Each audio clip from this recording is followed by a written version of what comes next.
நேயர்கள் அனைவருக்கும் வணக்கம். வெண்முரசு எழுத்தழல் அத்தியாயம் 42. காற்றின் சுடர் 3. உபப்ளாவியத்திலிருந்து அபிமன்யுவும் பிரலம்பனும் கிளம்பி 7 நாட்களில் மாளவத்தை அடைந்தனர். முதற் 12 நாட்களில் அவந்தியை கடந்தனர். அதன் பின்னர் அரைப்பாலை நிலத்தை வகுந்து சென்ற பூழிமண் பாதை 23 நாட்கள் கழித்து துவாரகை சென்றடையும் என்று அவர்களுக்கு சொல்லப்பட்டது. அவர்களுடன் வந்த 12 காவல் படையினரும் அவந்தியிலேயே நின்றுவிட, அங்கிருந்து கிளம்பிய பாலை நிலத்து வணிகர் குழுவுடன் எளிய சத்திரியர்களாக பெயர் சூடி கிளம்பினர். அத்திரிகளும் ஒட்டகைகளும் கழுதைகளும் கொண்ட அவ்வணிகர் குழுவில் 118 பேர் இருந்தனர். பெருவணிகர்கள் 18 தங்கள் துணைவியருடன் வந்தனர். பிறர் அவர்களின் துணை வணிகரும் ஏவலரும். செல்லும் வழியில் உண்பதற்கு உலர்த்தப்பட்ட ஊனும் காய்கறிகளும் மாவு பொடியும், கூடாரம் கட்டுவதற்குரிய யானை தோள்களும் தோளில் செய்த நீர்க்கலங்களும் வணிகத்திற்குரிய பொருட்களுடன் ஒட்டகைகளால் சுமக்கப்பட்டன. அத்திரிகளில் வணிகர்கள் ஏறிக்கொள்ள கழுதைகளில் பெண்கள் வந்தனர். ஏவலரும் காவலரும் நடந்தனர். அவந்தியின் தலைநகர் உஜ்ஜயினியில் பணிப்பணத்தை முன்னரே பெற்று உப்பு தொட்டு சொல்லுறுதி அளித்து அவர்களுக்கு காவலென வந்த வில்லவர்கள் நான் இழுத்த வில்லில் தொடுத்த அம்புகளுடனும் அலையும் விழிகளுடனும் முன்னும் பின்னும் காவல் சென்றனர். முள் சிலிர்த்த சிற்றிலை குறும்புதர்களும் ஆங்காங்கே கழுகு கால் போல தோல் வறண்ட அடி கொண்ட சாமி மரங்களும் அரிதாக சரிந்திறங்கி யானம் போன்று குழிந்திருந்த ஊற்றை அடைந்த நிலத்தில் மட்டும் வேருக்கு நீரிட்டும் தொலைவில் நின்றிருந்த தழை மரங்களுமாக வெறுமை கொண்டிருந்தது அந்நிலம். காலையில் வெயில் சுடுவது வரை அவர்கள் பயணம் செய்தனர். பின்னர் முள்மரங்களுக்கிடையே கூடாரங்களை இழுத்து கட்டி அந்நிழலில் உடலுடன் உடல் தொட படுத்து துயின்றனர். தோற்பரப்புக்கு மேல் மணல் மழை பொழியும் ஓசையை கேட்டபடி அபிமன்யு படுத்திருந்தான். பிரலம்பன், வன்பாலை நிலம் ஒன்றை இப்போதுதான் பார்க்கிறேன் இளவரசே என்றான். நானும் இதற்கு முன் வந்ததில்லை. துவாரகைக்கு பலமுறை சென்றதுண்டு. சிந்துவினூடாக சென்று கடலை அடைந்து வளைந்து வரும் வழி விரைவு மிக்கது, எளிது என்றான் அபிமன்யு. பிறகு ஏன் இப்பாலை நிலத்தினூடாக செல்கிறார்கள் என்று பிரலம்பன் கேட்டான். இவர்களுக்கு பிரிதொரு வழி தெரியாதென்பதனால் இருக்கலாம். இந்நிலம் உருவான காலம் முதலே இவர்கள் இவ்வழியே பயணம் செய்து பழகி இருப்பார்கள். சிந்துவினூடாக செல்வதாக இருந்தால் எத்தனை நாடுகளை கடந்து செல்ல வேண்டி இருக்கும். அப்படி சில நாடுகள் அங்கிருப்பதையே இவர்கள் அறிந்திருக்க வாய்ப்பில்லை என்று அபிமன்யு சொன்னான். பிரலம்பன் அலைநிலத்தை எண்ணத்தில் மீண்டும் விரித்து நீள் மூச்செறிந்தான். அவந்தியின் எல்லையை கடந்து செம்புலத்தை நோக்கிய முதல் தருணம் முதல் அவன் உளம் ஏங்கி விழிநீர் வடித்து கொண்டிருந்தான். பின்னர் வெம்மை விழிகளையும் உள்ளத்தையும் வரளச் செய்தது. வெறுமை நிலம் உள்ளத்தில் பொருளின்மையை நிரப்புகிறது. ஆலயங்களிலோ நோன்புகளிலோ கூட இத்தகைய தனிமையை நான் அடைந்ததில்லை என்றான் பிரலம்பன். அபிமன்யு முகத்தை மென்துகிலால் மூடியிருந்தான். ஆம், வழக்கமாக இவ்வழி செல்பவர்களை கூட அது மொழியற்றவர்களாக்கி விடுகிறது. பாலைவனம் உடலின் நீரையும் உள்ளத்தின் மொழியையும் உறிஞ்சிவிடும் என்றொரு சொல் அவந்தியில் என் காதில் விழுந்தது என்றான். இத்தனை தொலைவில் ஒரு நகரை அமைக்க எப்படி தோன்றியது அவருக்கு என்றான் பிரலம்பன். அபிமன்யு, பிற எவருக்கும் அப்படி ஒரு எண்ணம் தோன்றாது. அவருக்கு தோன்றும் என்பதனால்தான் மலை முடிகளைப் போல் அத்தனை உயரத்தில் அவ்வளவு தனிமையில் நின்றிருக்கிறார் என்றான். காற்று நூற்றுக்கணக்கான ஊளைகளின் தொகுப்பு போல ஓசையிட்டு சுழன்று தோல் கூரையை அலையடிக்கச் செய்து அடங்கியது. பிரலம்பன், அவர் இல்லை என்றால் யாதவர் குலம் இன்றிருக்கும் நிலையை அடைந்திருக்கும் என்று எண்ணுகிறீர்களா என்றான். அதை யாதவர்களே அறிவர். அவர்கள் அவரை பின்தொடர்ந்து நெடுந்தொலைவு வந்துவிட்டிருக்கிறார்கள். அவ்வாறு வந்த தொலைவுதான் என்று அவர்களுக்கு அச்சமூட்டுகிறது என்றான் அபிமன்யு. அவர்களின் இயல்புக்கு மீறி அவர்களை இட்டு சென்று விட்டார் மாதுலர். துவாரகையை பற்றி நிறைய கேள்விப்பட்டிருக்கிறேன் என்றான் பிரலம்பன். பாரத வருஷத்தின் எந்நகரும் அதற்கிணை இல்லை என்று சொல்வார்கள். அதன் கருவூலங்கள் பொன்னாலும் மணியாலும் நிறைந்துள்ளன என்றும். அபிமன்யு, நீர் கேள்விப்பட்டதனைத்தும் மெய்யே. சூதர் கதையில் அந்நகரை பற்றி அறிந்து அம்மிகையை நேரில் காண்பது எண்ணியதை குறைக்கும் என்று கணித்து அங்கு வருபவர்கள் சூதர் சொல்தகையா எளிய மாந்தர் என்றே எண்ணுவார்கள். அவர்கள் சொன்னதற்கும் அப்பால் பெருகி பொலிந்துள்ளது அம்மாநகர். பிரலம்பன் விழிகளை மூடி தன்னுள் உதிரி காட்சிகள் என நிறைந்திருந்த துவாரகையை ஒன்றுடன் ஒன்று பொருத்தி பரப்பி எழுப்பி நிறைத்து கொண்டிருந்தான். காற்றின் ஓசையை கேட்டுக்கொண்டிருந்த அபிமன்யு மெல்ல சிந்தை அடங்கி துயிலில் ஆழ்ந்தான். விழித்து கொண்ட போது முதல் எண்ணம் வெளியே அவனுக்காக இளைய யாதவர் தன் புறவையுடனும் அணுக்கருடனும் காத்து நின்றிருக்கிறார் என்பதுதான். திடுக்கிட்டு அமர்ந்த பின்னர்தான் அவர் முன்னரே சென்று விட்டிருந்ததை நினைவு கூர்ந்தான். துவாரகைக்கு கிளம்புக என்று இளைய யாதவர் அவனுக்கு ஆணையிட்ட போது அவருடன் செல்வதாகவே அவன் எண்ணி இருந்தான். காலை எழுந்து பயணத்திற்கான பொதிகளை கட்டி கொண்டிருக்கையில் ஏவலன் வந்து முந்தைய நாளே இளைய யாதவரும் பிரத்யும்னனும் சாம்பனும் சாத்தியகியும் கிளம்பி சென்று விட்டிருந்ததை அறிவித்தான். கிளம்பி விட்டார்களா? ஏன் என்று அபிமன்யு கேட்டான். எவருக்கும் தெரியவில்லை என்றான் ஏவலன். துவாரகைக்கா சென்றார்கள் என்றான். அதுவும் தெரியவில்லை. கிளம்புவதற்கு அரை நாழிகைக்கு முன்தான் சவுனகருக்கு செய்தி சென்றிருக்கிறது. கிளம்பி கொண்டிருக்கிறார் என்று அறிந்ததுமே அவரும் தௌமியரும் யாதவ மாளிகையை நோக்கி சென்றிருக்கிறார்கள். அப்போது இளைய யாதவரே புறவி மேல் ஏறிவிட்டார். சவுனகரிடம் சென்று வருகிறேன் அமைச்சரே, அபிமன்யுவை துவாரகைக்கு வரச் சொல்லுங்கள் என்று சொன்னார் என்றான். என்ன நிகழ்ந்தது? உடன் எந்த இருந்தாரா என்று அபிமன்யு கேட்டான். ஆம், கிளம்புவதற்கு முன் விடை என்றோ எச்சமென்றோ ஒரு சொல்லும் உரைக்காமல் இளைய பாண்டவரை நோக்கி தலையசைத்து புறவியை தட்டினார் இளைய யாதவர் என்றான். பிற தந்தையர் என்றான் அபிமன்யு. இரண்டாம் அவர் அடுமனையில் இருந்தார். இருவரும் தங்கள் அறையில் இருந்தனர். அரசர் ஒற்றர்களிடம் உரையாடி கொண்டிருந்தார். இளைய யாதவர் கிளம்பி சென்ற பிறகுதான் அவர்களுக்கு செய்தி தெரிவிக்கப்பட்டது. அவர்கள் வியப்படையவில்லை என்றான் ஏவலன். அபிமன்யு சில கணங்களுக்கு பின், நான் தனியாக செல்ல வேண்டுமென்று ஆணையிட்டிருக்கிறார் என்றே கொள்கிறேன். எனக்குரிய பயண ஒருக்கங்கள் நிகழட்டும் என்றான். ஆடையும் காலணியும் பூண்டு அவன் வெளிவருகையில் பயணத்திற்கு சித்தமாக பிரலம்பன் என்றிருந்தான். அபிமன்யு அவன் அருகே சென்று, நாம் துவாரகைக்கு கிளம்புகிறோம், ஏவலன் சொல்லி இருப்பானே என்றான். எங்கு செல்கிறோம் என்று அவனிடம் நான் கேட்கவில்லை என்றான் பிரலம்பன். ஏன் என்று அபிமன்யு கேட்டான். எங்கு சென்றால் என்ன? எப்படியாயினும் நான் சமீபத்தில் எங்கும் அஸ்தனபுரிக்கு திரும்பி செல்ல போவதில்லை. எல்லா ஊரும் ஒன்றே என்றான் பிரலம்பன். பிற இடங்களில் நாம் அம்புப்பட்டோ அரவு தீண்டியோ உயிரிழப்பதற்கு வாய்ப்பு மிகுதி. பாலைவனத்தில் அத்துடன் விடாய் எறிந்து உலர்ந்து சாவதற்கும் வாய்ப்பிருக்கிறது என்றான் அபிமன்யு. பிரலம்பன், எப்படியாயினும் பெரிய வேறுபாடு எதுவும் இருக்க போவதில்லை. பாலைவனமாயின் நாம் இறுதி சொற்களை எவரிடமேனும் சொல்ல வேண்டிய கட்டாயமில்லை அல்லவா என்றான். அபிமன்யு உறக்க நகைத்து, ஆம், பாலை நிலத்தில் நம் ஊன் மண்ணிலோ நெருப்பிலோ வீணாவதில்லை. உணவென்றாவதனால் நம் பிழைகளை தெய்வங்கள் பொறுத்து கொள்ளும் என்கிறார்கள் என்றான். அபிமன்யு அரசரின் அறைக்கு சென்றபோது அவருடன் ஒற்றர்களும் சிற்றமைச்சர்களும் இருந்தனர். ஏவலன் அவனை அறிவித்து கதவு திறந்து உள்ளே அழைத்தான். தலை வணங்கி முகமன் உரைத்து அவன், நான் துவாரகைக்கு கிளம்பி கொண்டிருக்கிறேன் என்றான். யுதிஷ்டர் நிமிர்ந்து பார்த்து, அங்கு என்ன நிகழ்ந்து கொண்டிருக்கிறதென்றே தெரியவில்லை. அங்கிருந்து ஒவ்வொரு நாளும் 10 ஓலைகள் இங்கு வருகின்றன.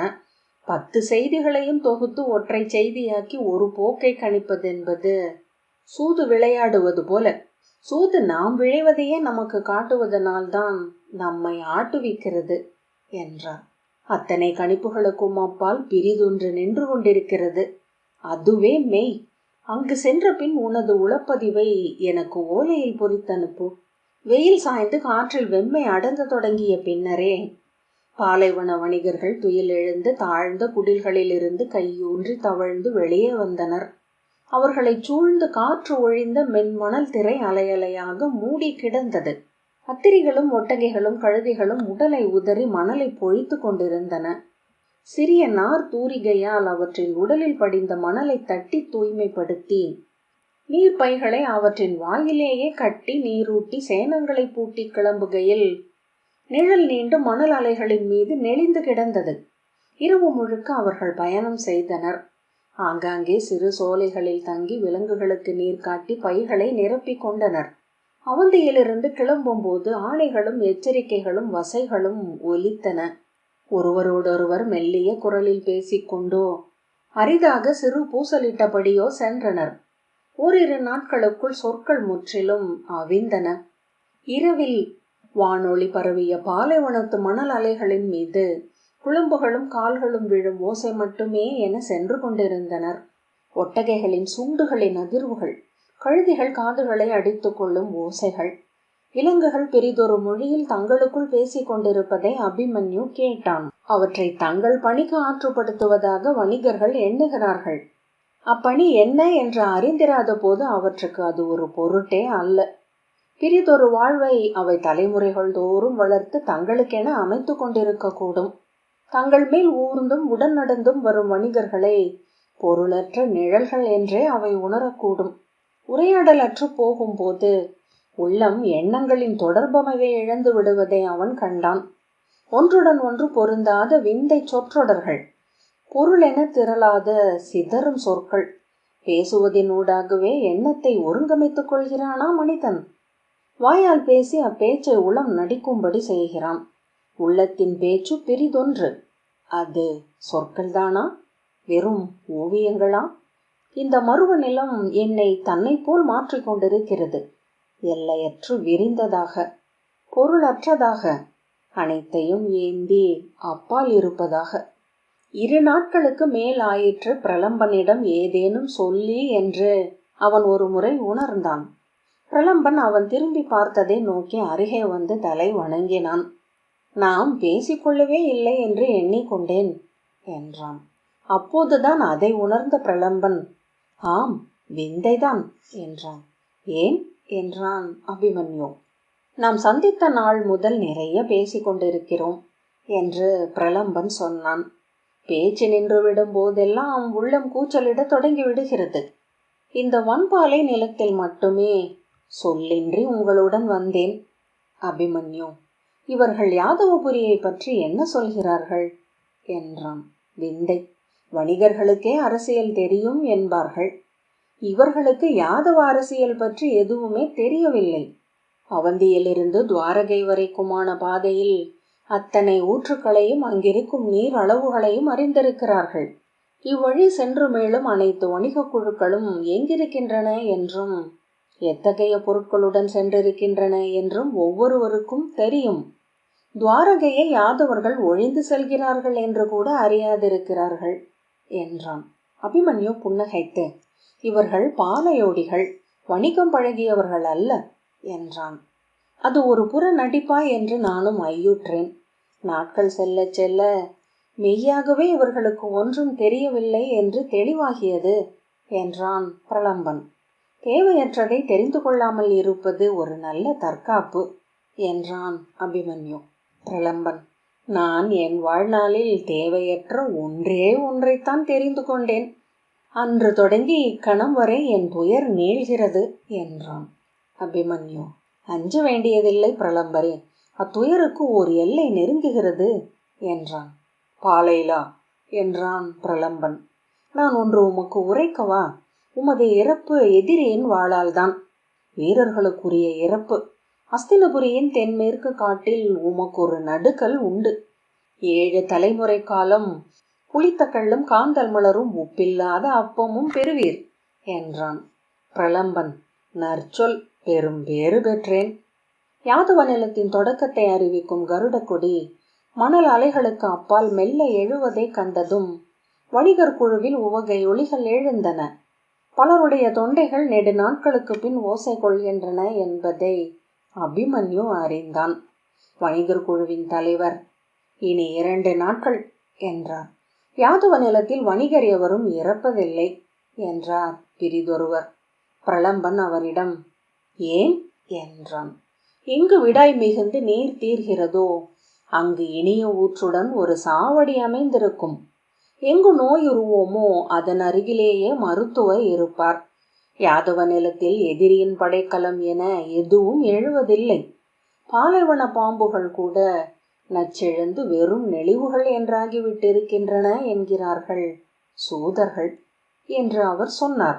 அணுகும் தோறும் கருடக்கொடி பறந்து உயர்ந்த அசோக மரத்தூணும் அதன் அருகே அமைந்திருந்த வணிகர் விடுதியும் தெரிய தொடங்கியது. 12 கொட்டகை இணைப்புகளும் நடுவே புகையெழுந்த பெரிய அடுமனையும் கொண்டிருந்தது அவ்விடுதி. அதை சூழ்ந்திருந்த மணல் முற்றத்தில் விலங்குகளை கட்டுவதற்கான சிறு கொட்டகைகள் இருந்தன.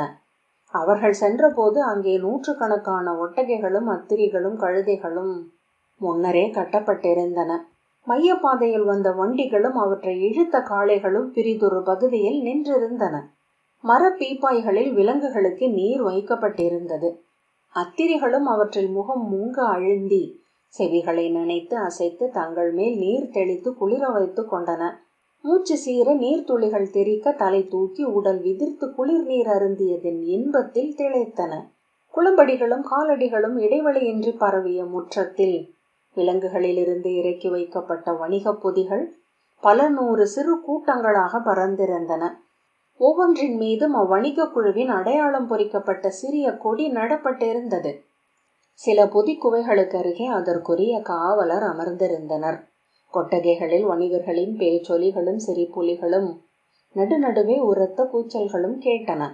விடுதியிலிருந்து காவலர்களில் ஒருவன் வெளிவந்து வணிக குழுவை வரவேற்று, விலங்குகளை தென்கிழக்கு மூலையில் கட்டலாம் வணிகரே, அங்கு இடம் உள்ளது, மெய்கால் கழுவி வருக, உணவு ஒருங்கே உள்ளது என்றான்.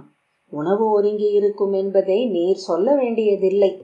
30 ஆண்டுகளுக்கு முன்னர் அங்காரகர் எழுதிய அவந்தி நடைப்பயணம் என்னும் நூலிலேயே சொல்லிவிட்டிருக்கிறார்கள் என்றார் ஒரு வணிகர்.